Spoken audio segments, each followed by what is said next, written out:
Ассаламу алейкум. В эфире передача «Спортивный клуб». Меня зовут Бекхан Магомадов. Уважаемые наши телезрители, данный выпуск будет крайне интересным, поскольку он посвящен федерации, которая зародилась в нашей республике буквально недавно. Ну как недавно? Года 3, наверное, существует.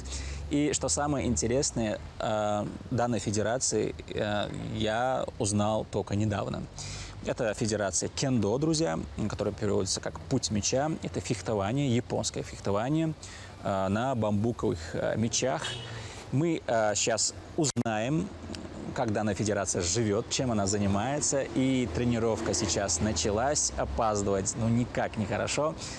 Идем с вами, посмотрим, чем они занимаются. Как только ты заходишь в зал, сразу чувствуешь особую атмосферу. Небольшая группа со своим сенсеем. Все мирские проблемы остаются за пределами этих стен. Чувствуется умиротворенность и жажда к новым знаниям. Итак, рядом со мной, уважаемые наши телезрители, президент Федерации кендо в Чеченской Республике, да? Да. Балауди Мичураев. Балауди, я специально не готовился к данному выпуску, поскольку для меня кендо, федерация, в принципе, кендо – это что-то новое. Хотя я работаю в спортивной редакции уже много-много лет. И хотелось бы на своем, так сказать, опыте сразу, чтобы не смотреть там в интернет, в Википедии или все дела, хотелось бы самому все это увидеть, и чтобы, так сказать, с первых уст мне рассказали про кендо. Скажи, вообще откуда появилось? Традиционное японское вид искусства, боевого искусства, основанное еще 400 и далее более лет назад. В России она бурными темпами набирает оборот, и молодежь занимается, и взрослые, даже взрослые, те, которые, скажем так, в силу своего стабильности в жизни уже давно ездят в Японию, постигают, что такое путь меча. Кендо, одним словом. Если обратиться к исторической сводке, мы узнаем, что изначально данное фехтование называлось кендзюцу – техника меча. Согласитесь, путь меча звучит намного лучше. Самую сильную популярность кендо приобрело в XII веке, так как усилилось влияние военной аристократии и как следствие зародился культ оружия и людей, которые могли в совершенстве владеть техникой фехтования. Таким образом, через 6 веков на территории Японии действовало около 200 школ кендзюцу. Далее, как и следовало полагать, в результате модернизации Японии и подражания западным державам, древний класс самураев было решено упразднить, и искусство меча начало приходить в упадок. Кендо в Чечне появилось в 2019 году. Российская Федерация кендо представляла, тогда был министр спорта Ибрагимов Турпулали Бахаевич, представляла здесь, и в силу, скажем так, таких жизненных моментов на 2 года мы, как бы перерыв у нас был.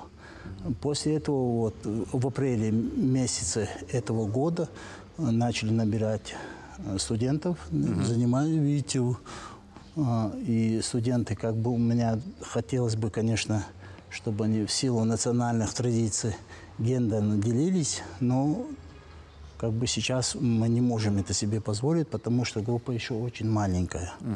Далее занимаются также и взрослые, вы сами посмотрите, Сайфулла. Между нами говоря, неделю назад у человека был микроинсульт. И тем не менее он пришел, он знает, он начинает заниматься, чувствует себя прекрасно, слава Богу. Да, маршал Дуальсон. Ситуация вот такая. Хоть группа у Балауди маленькая, но крайне интересная. Не похожи друг на друга, разных возрастов и интересов, но объединяет их одно общее – это путь меча. Аймран, вас спортсмены называют или ты какое-то другое название сказал? Лучше называть нас кендоки. Кендоки. Что это значит? Это означает ученик кендо, дословно. Аймран Хатуев, друзья, рядом со мной. Сколько ты занимаешься уже? Я начал заниматься в июне, получается уже 2 месяца. Только 2 месяца? Только 2 месяца. И чему можно научиться вот за столь короткое время? Научиться можно всему, главное желание, и не прогуливать желательно. Кстати, сколько тренировки проходит? День одна, наверное, да? Да, на тренировка через день у нас. По 2, по 3 часа. Пока не устанем. пока не устанете? Ай. Или сенсей скажет отбой? Пока все стоят на ногах, продолжаем. Так, давай, наверное, наших телезрителей познакомим с тем, с чем вы здесь занимаетесь. Да, разминка. Разминка. Как проходит разминка в кендо? Разминка — это как обычная, как в любом спорте, то есть выносливость прокачиваем, общая физическая подготовка, но мы делаем побольше акцент на развитие наших стоп и плечей, потому что в этом спорте очень важно. Вот приходите вы на тренировку, что первое делаете? Это базовые круги по всему спортзалу на полных ступнях, чтобы развить наш ахиллес. И, как обычно, бег, разминка всех суставов, потом становимся в этот круг и отрабатываем наши удары. Вот это вот уже интересно. Так, давай, мне тоже хочется чуть-чуть поучаствовать, и я надеюсь, ты покажешь мне, как все это правильно делать. Вот такие, ну, базовые, скажем так, упражнения, базовая Да, конечно, техника. почему бы нет. Пойдем переоденемся? Давай.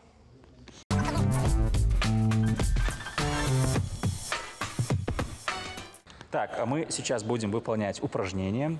Меня будет проверять Амран. А нас всех, скажем так, за техникой безопасности будет смотреть сенсей и проверять нас всех. Вот так вот. Так, Амран, с чего начинаем? Сейчас мы будем выполнять базовое упражнение, которое называется мэн-учи. Так. То есть из стойки камая ночудан мы делаем вход на нашу дистанцию и при этом делаем кикентай. Кикентай — это объединение мяча, духа и тела в одно единое. Это происходит примерно так.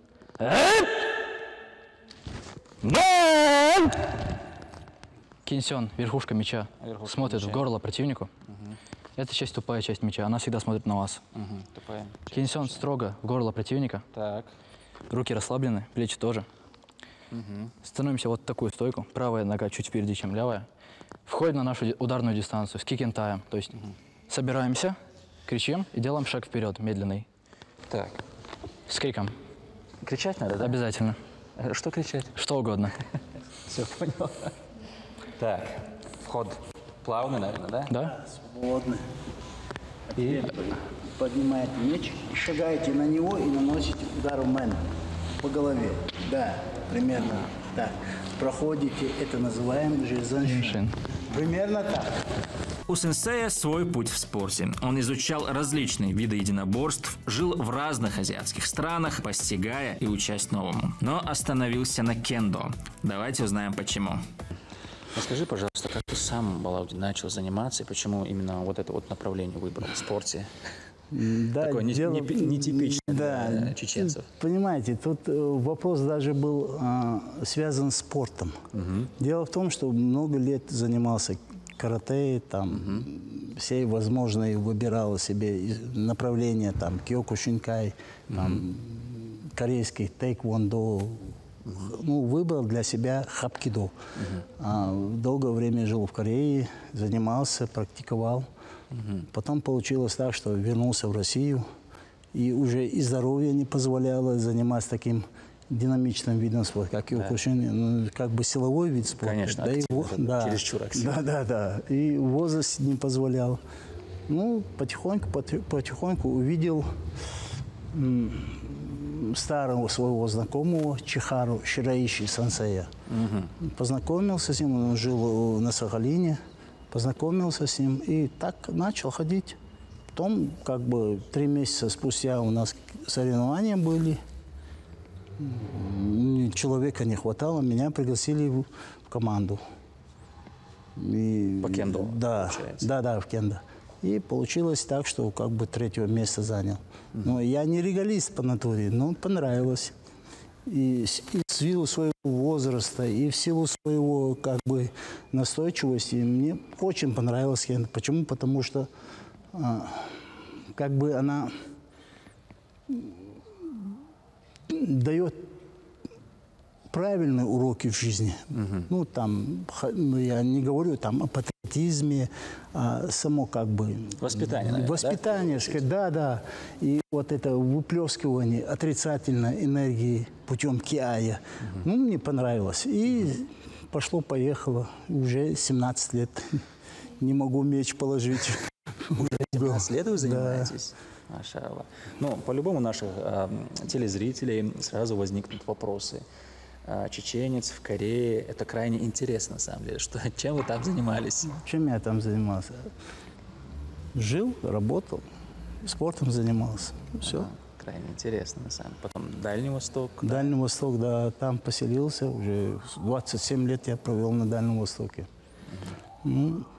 Ну, как еще сказать, не знаю, не люблю я это про себя рассказывать. Спрашивайте про студентов моих, они такие замечательные. Конечно. На занятиях есть одно четкое правило – слушаться во всем сенсея. А мы с вами присутствуем на нем и являемся частью этого. Слушаемся сенсея и идем знакомиться с учениками. Рядом со мной Валиуллах, вот так зовут молодого человека. Скажи, как переводится имя? Приближенно к Аллаху. Вот так вот. Валиуллах, ты откуда в Грозный приехал? Из Туниса. Из Туниса, с далекого Туниса, да? Да. Каким образом, как так получилось, что в Грозном ты оказался? По работе. По работе? Да. Ты сам работаешь? Не. Слишком молод для этого, да? Да. Валиуллах подсказал мне, что отец работает. Где он работает? Это он здесь советник муфти и учитель в исламском университете. Вот, что немаловажно. Расскажи, пожалуйста, Валиуллах, как ты узнал про секцию кендо и почему записался сюда? Это друг моего отца, который тоже работает в муфтияте. Я у него тренировался, тайский бокс. И он мне предложил здесь кендо тренироваться. Я сам тоже не знал, что есть такая тренировка кендо, путь меча. Вот он предложил мне здесь попробовать тренироваться, я согласился. И уже месяц тренируюсь. Что за данный месяц ты познал? Познал путь меча? Да. Уже за месяц люди тренируются 15 лет, ваш сенсей. Да. Ну, ты за месяц узнал, да, все? Не, я не все знал, но понял, что там. Вот что самое сложное и что ты понял, расскажи. Самое сложное – это нужно прям правильно сделать, как нужно, никаких лишних движений. Вот как тренер говорит, заячий спектакль. Заячьи спектакли нам не нужны, да? Да. Нужна точность, Да. хирургическая точность, так говорят, да? Да. Точно попасть в цель. Вот меч, Синай. Вот только этой частью можно бить. Если этой частью попал, то не считается удар в соревнованиях. Это для тебя самое сложное? Не. Надо... Не, я могу попасть, только точно. Без никаких лишних движений, а то могут не считать удар. Вот, а как насчет таких физических упражнений? Что для тебя сложно? Не, нормально. Все нормально, Да. Так, что дальше? Дальше будем делать упражнение коте. Примерно то же самое. Входим на дистанцию с кикентаем. Он открывает нам коте. Коте! Сейчас Удар по кисти. возникает вопрос, что такое коте? Коте – это условное обозначение кисти противника. Все, понял. Так, тот же вход получается плавно, да? Расслабленный. Руки чуть ниже. Верхушку, в горло На противника. горло обязательно, да? Расслабьте руки. Расслабленный. Как будто вжимаешь тряпку. Вот. А теперь на него всем телом, да. Вот. Такой же ход. Да, поднимаешь. Подтягивайте левую руку. И отпускаешь в район хватаешь. И проходит, да? Каждое движение должно быть выверено. Решает точность и скорость. Смотрите, как меня исправляет сенсей. Если со стороны кажется, что это легко, то вы глубоко заблуждаетесь. А понимает это только тот, кто посетит несколько занятий. Это мы называем занши. Так, вопрос возникает. Зачем проходить? Я вам скажу. Только сейчас мы скажем вам полностью это. Почему? Потому что заншин полностью объединяет все эти удары. Без заншина, понимание, готовность атаки и контратаки. Дух ваш готов к этому. То есть он нанес удар поверх своего оппонента, стал над ним и готов дальше продолжить. Вот это обозначает. А на соревнованиях без этого вам не засчитают удар. На соревнованиях это обязательно. Обязательно. Обязательно. Со скольки лет можно заниматься кендо детям? Так, тяжелый вопрос. Лучше бы спросили бы, сколько можно, всю жизнь можно заниматься. Столько, когда вот, например, Полина была, вот как девочка заходила, 7 лет ей. Ну, девочка 10 лет, 9 лет. Занимается. Возьмем там великого сенсея, Сузуки сенсея, 97 лет ему на тот момент было. Сейчас я уже не помню. 9-й дан. Анши. Ну, не знаю, какие преимущества перечислить, потому что их очень много в кендо. Если мы обратим внимание, вокруг нас висят портреты выдающихся спортсменов, чемпионов мира, олимпийских чемпионов мира. И их спортивная карьера примерно, ну, в хорошем смысле длилась где-то 10-15 лет. Да. А кендо всю жизнь. Ну, вот поэтому это называется путь меча, да? Путь меча. Он долг. Очень, да. Байсагур, сколько уже ты занимаешься в секции кендо? Я занимаюсь в секции кендо месяц. За это время чему ты научился? Я научился некоторым ударам до КТ, мэн и далее. Я бы хотел участвовать в соревнованиях. Надо наточить скорость и технику. Примерно 2 месяца. И я начала, у меня развивается выносливость, физическая сила, внимательность и скорость. Примерно. 2 месяца. Да? Примерно. Вот почему ты выбрала вот это вот направление, вот эту вот секцию? Ну, сначала как-то мне понравилось кендо. Ну, когда начали там тренироваться и показывать. А так, Япония уже. Япония нравится. Что самое сложное в процессе тренировок для тебя? Ну, когда ведешь бой, и потом надо выполнить кирикаэши. Выносливости не хватает. Ты работаешь над этим?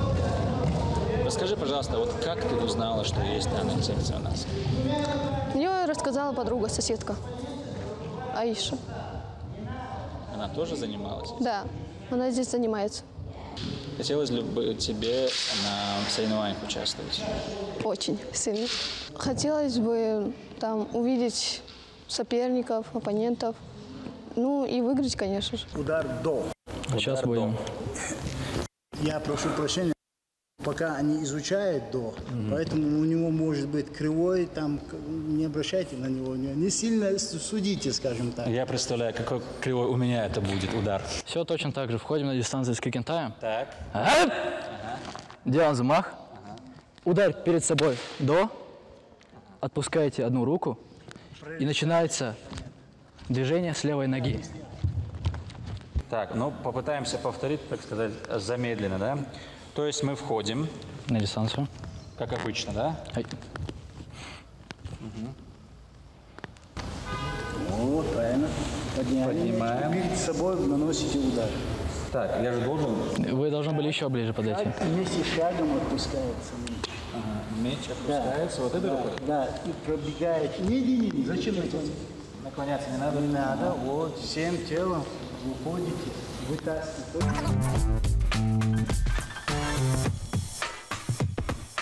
Здесь, в данной секции, не только спортивная составляющая есть, да, но и воспитательная часть. Да. Как она проявляется?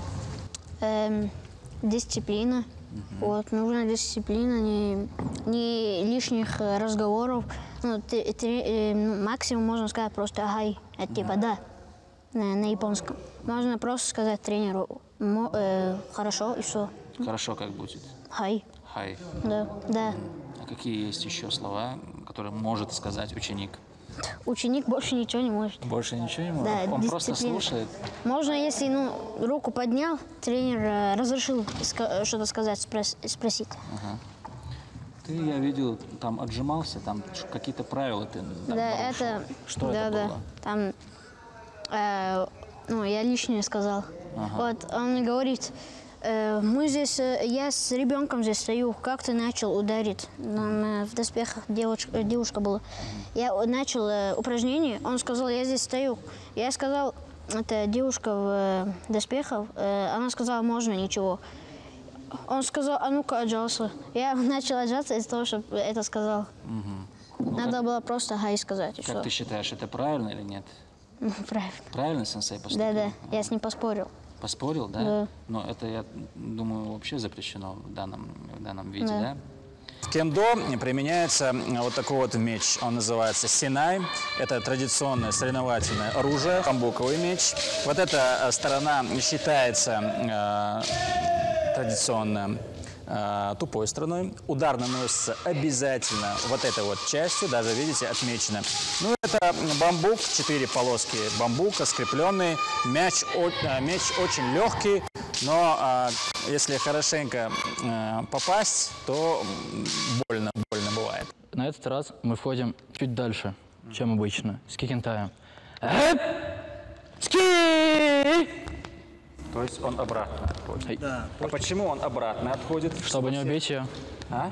не поранить ее. Может, это самое, как бы, его судить в России редко кто судит. А если он промахнется, например, мяч уйдет в сторону, у оппонента есть возможность нанести ему мэн, нанести якудо или также КТ. То есть оппонент во время соревнований не будет стоять, смотреть, как он ему будет наносить. Он будет также реагировать на него, также либо отбивать, или контратаковать. Ну, смысл такой. Если удар в шею, мы, значит, отходим, да? Ага, это грамотно, это правильно, это оценивается, да? Правильно.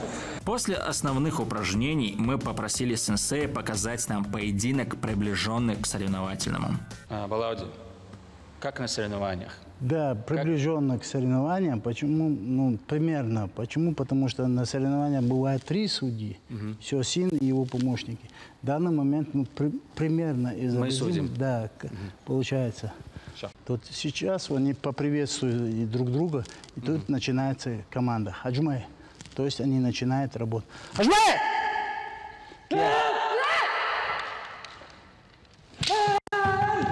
Арасамай, Манари. Боец, имитировал удар нанесения, но он был не ипон, не валидный удар. Нечистый. Да, нечистый. Но примерно это мы засчитаем. Почему? Потому что как бы молодые еще бойцы стараются. Но получается, у нас боец в белом, у него защита хорошая была, да?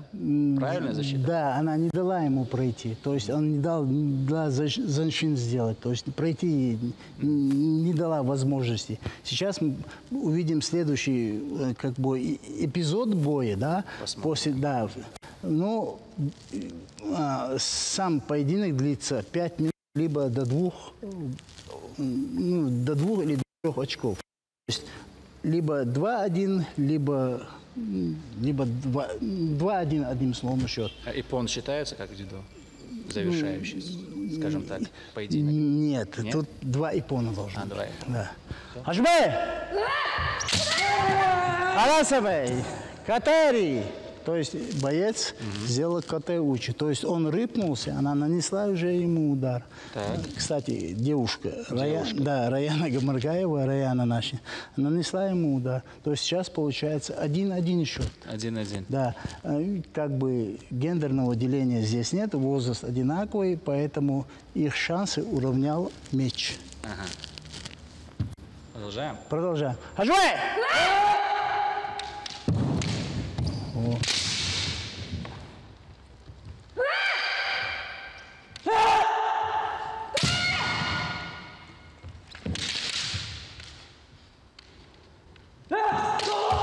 Арасама. Дори. Давай. Дори.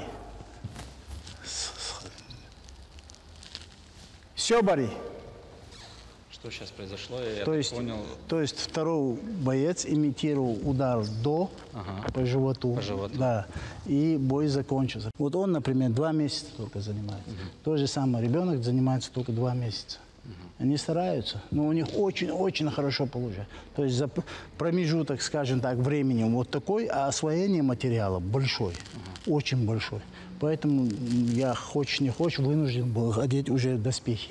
А так бы они, как бы, скажем, не доходило бы до них, да, они тренировали бы базу. А есть ли на соревнованиях весовая категория? Там? Только возрастная. Только возрастная, да. Вот, например, 18 лет и до глубокой старости люди будут заниматься. Да. Это получается мужчина уже, да, мужчины, да. И есть категория женщин. Они тоже с 18. А так до 18 лет градация идет 10, 14, там 14, 17, 18 и выше. Все. Подводя итоги, можно смело сказать, что кендо будет развиваться в Чеченской Республике. Это вид энергичный, красивый, с богатой историей. А мы, в свою очередь, желаем спортсменам удачи и ждем результатов. Смотрите передачу «Спортивный клуб» каждую неделю на канале Вайнах. Адык Йолдышев.